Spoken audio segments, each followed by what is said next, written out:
Welcome to the Sherese Nicole Podcast. I created this space where I'll discuss life lessons, personal stories, observations, unsolicited advice, and ramblings that go on in my chattering mind.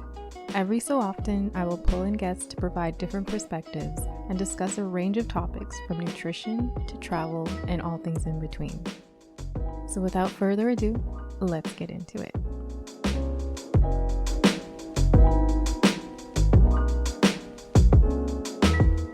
So today's episode is called Dream Killers because I want to talk about people who may or may not be aware that they themselves are a dream killer. So I'm going to explain, what is one? You might ask yourself, have you come in contact with one? How do you know if you're one? Well, I will debrief, break down, explain, and make it all clear in this episode.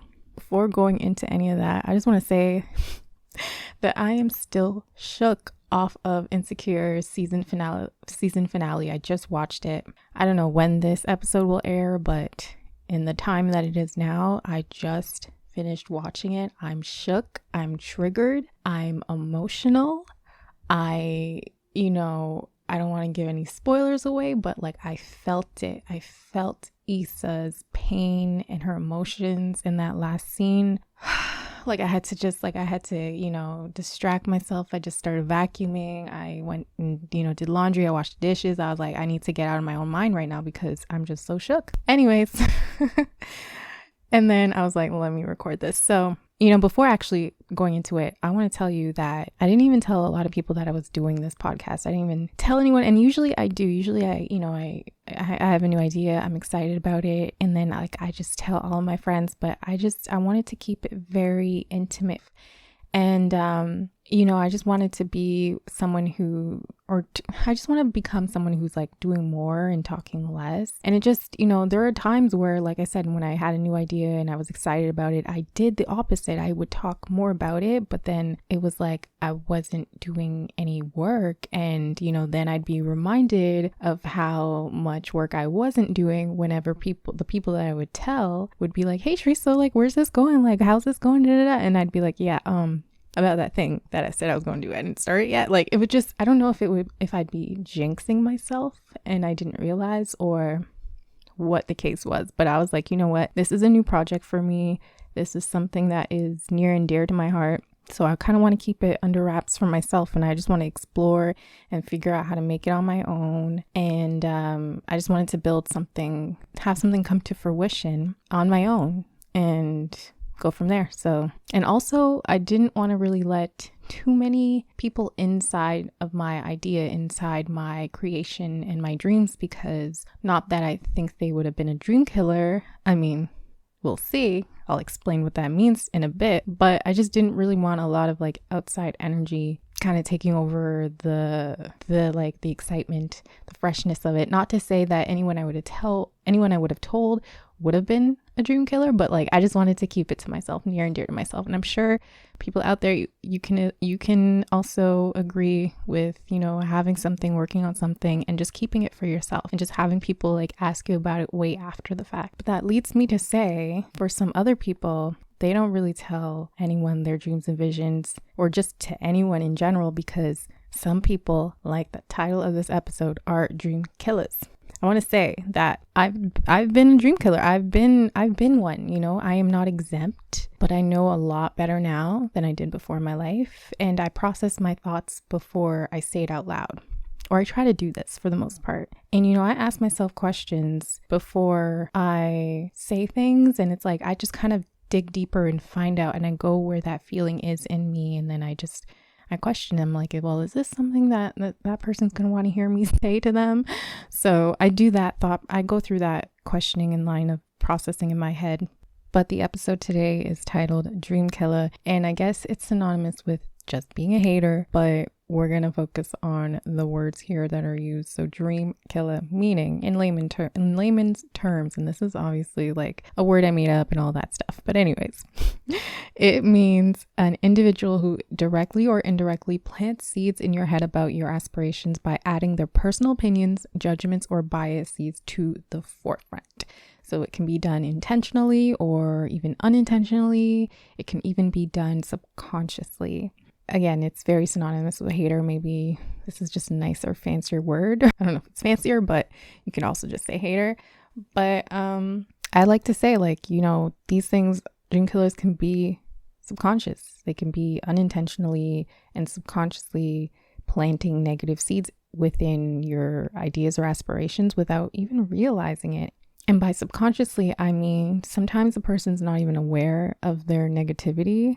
You know, it is well known that a lot of people inflict or project their insecurities, their failures, their fears, their trauma, any negativity, any toxic traits or anything like that. They typically inflict that pain on another. You know, like the saying goes, hurt people hurt people. Misery loves company. And whatever other saying there is out there that kind of ties to bringing someone down with you. If you're down, you're feeling down, you bring someone else down with you. So take, for example, I talk about my dreams and ideas with someone, and person B, the person I'm talking to, doesn't see that for themselves. They may tell me how hard it is, how much money I'll need, that this only happens to a certain type of person, or that you have to have this certain amount of resources or criteria or education. Like, they may be telling me all this, but it's coming out as like hate, right? It's coming out as a way to bring me down.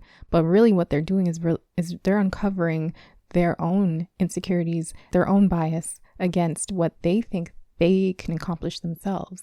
And so it's being thrown at me. And now instead of feeling, you know, uplifted and positive, I kind of feel like, oh, maybe they're right. Like maybe I need to be like this. And so they basically plant seeds of doubt. And that's what I really mean by a dream killer. But I think it's also important to note that a lot of people recycle either what's been told to them or whatever, or however they've absorbed ways that prevent them from succeeding in life. You know what I mean? So it's like, I'm very aware of people that do that, and I don't take it too personally. Instead, I just kind of think about it from their lens. It's like, oh, okay, so you're telling me I can't do this? Well, then they must think that they can't make it in life. But with someone who has heard stories or seen things, or maybe doesn't think it's possible or exists for them, they're gonna tell you that, are you sure you can do that? And that looks a little hard. Like, I don't know about that. You have to do 10 years of education. Like, you know what I mean? Like, they're just going to place their doubts and fears onto you, which is then going to hold you back. And I'm not saying this because I'm perfect. I am not. I need that to be clear and known. I am not perfect. So, you know, the way in which I was raised, the culture and the people that I'm around, the stories that I've heard, it's like I have absorbed too what other people's fears and objections and, you know, like the negativity that they've experienced. I've absorbed it too. So I don't know, maybe like a year ago, maybe a month ago, who knows? But in my past, I've been someone else that has been like, are you sure you can do that? Like, oh, I heard that, this, that. Like, I've been a dream killer myself, and it's crazy. But it's like, I didn't know any better because, you know, I didn't think any better for myself, or also what I've heard and things that I've seen. So I just thought it was so far out of reach for me that I was subconsciously projecting that onto somebody else, you know? And it's like, that's not fair. So now I go internally and I ask myself, like, who am I to tell someone that they can't do something? And I don't do that now. I mean, maybe if I did, then whatever, I don't know, that was an accident. But I make it a point to just like not do that anymore, and just really ask myself deeper questions like, why? Where is this coming from? Like locating that part in my body where it feels like I'm holding on to resistance, or it feels like it's some sort of negativity, and I question it. Like, why am I feeling like this? What does what she wants to do with her life have to do with me? Why do I feel like if she succeeds, that then I'm not going to succeed? Like, that's me operating from a point of scarcity, not abundance. And like, literally, I've been on a recent journey anyways this year to flip that thought process of scarcity to abundance. You know, I had to, and this is still something that I'm working on, you know, like looking at life from a point of abundance instead of lack, instead of scarcity, because truly we are all abundant beings on this earth. And, you know, every time I need a reminder of how abundant life is and how much love there is out there, I like to just go outside and be in nature. And I know that sounds very hippie, but I guess I'm hippie now, because I literally look at life like that. I look outside, I look at the trees, I look at the sky, I feel the sun on my skin. Like, I just think about life different.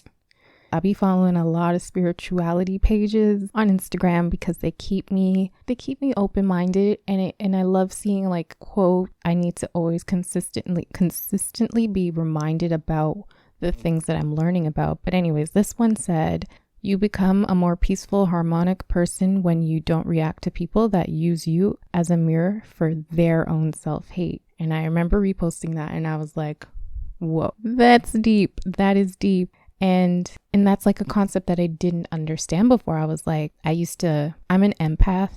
I diagnosed myself as being an empath recently because I internalize things. It's more than just I hear news or observe news. Nah, I internalize it. So with all the recent, police brutality, racial tension, all of that stuff that's been just going on in the news lately, I internalized it, especially in the beginning, so much that I had my first anxiety attack. And I never thought I'd be someone who would experience an anxiety attack. I didn't know what that was. I'd hear it online, or I'd hear about panic attacks all the time, and I'd be like, can't relate. I can relate now, okay? And it's like the craziest experience that I've ever had. Anyways, I absorb things like a sponge. And so when people would be, maybe negative or hateful or whatever, I would absorb it. I would be like, wow, okay, yeah, like that is who I am. I'd identify with it, which is not what you're supposed to do.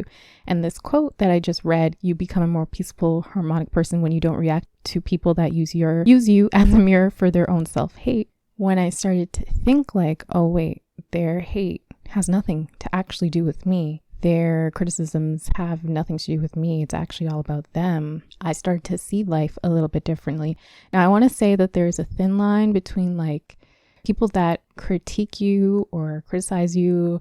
Like sometimes it may come off as negative, but other times it can actually be constructive. And there is a thin line there. I am not talking about constructive criticism or critiquing people. I'm talking about people that like have ill intentions or are unaware of their ill intentions. Yeah, I just had to really think about it and look at life differently and look at people who were often negative and toxic a little bit differently, and not just people that are toxic, but people that, may give you backhanded compliments or, like indirect hate. I had to learn to be like, okay, that maybe has nothing to do with me and my work. Maybe it's just all about them and what they think they can achieve.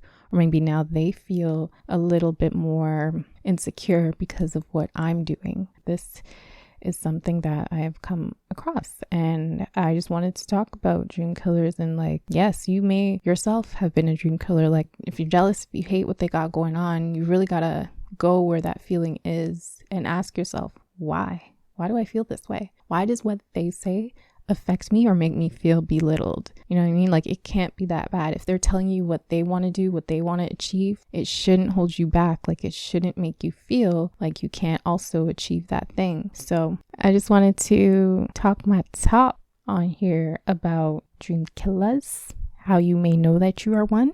What does it even mean? How you can identify one, and just like their thought process. And really just if you're an empath out there like me, just really try not to absorb and identify with it. I think once you identify, when you absorb, when you internalize, that's when you give it power. Trust me. And it's really hard for me to not internalize things. I think I'm still working through things that I've internalized over the years. It's a hard job trying to uninternalize. But yeah, you can't let that consume you. And I think the next step from like identifying whether someone is like a leeching onto your, ambitions and drive and your independence is, you know what you got to do from there. I mean, I don't have to say it. You need to find someone else who's tapping into your resource, your life energy, your life force, and giving you like ambition, positivity, inspiration. Maybe not all that, because that can kind of lean into toxic positivity, which I do want to talk about that later on as well in another episode. But just know that you need to be around people that feel good. It just has to feel good. They don't have to be like their own entrepreneurs and creatives and stuff like that. They don't have to be all Oprahs. Just around people that that really, truly are here for you, support you, appreciate you, give you that peace of mind, that are your peace maybe, and just keep it pushing. But always remain mindful, and then also check yourself. Like, check your own self. Do that internal work. Ask yourself those hard questions and figure out, why do you look at life a certain way? And why do I do things this way? And why did I say that when she said that? Or when he said that? And maybe even write it out in a notepad or journal. But that's really all I wanted to get on here and say. I'm having fun recording these. I didn't think that I'd get so deep, but like I said, this is a very vulnerable thing for me to be doing right now. And I'm so happy that you have listened all the way to the end of this. So I appreciate you. And until next time.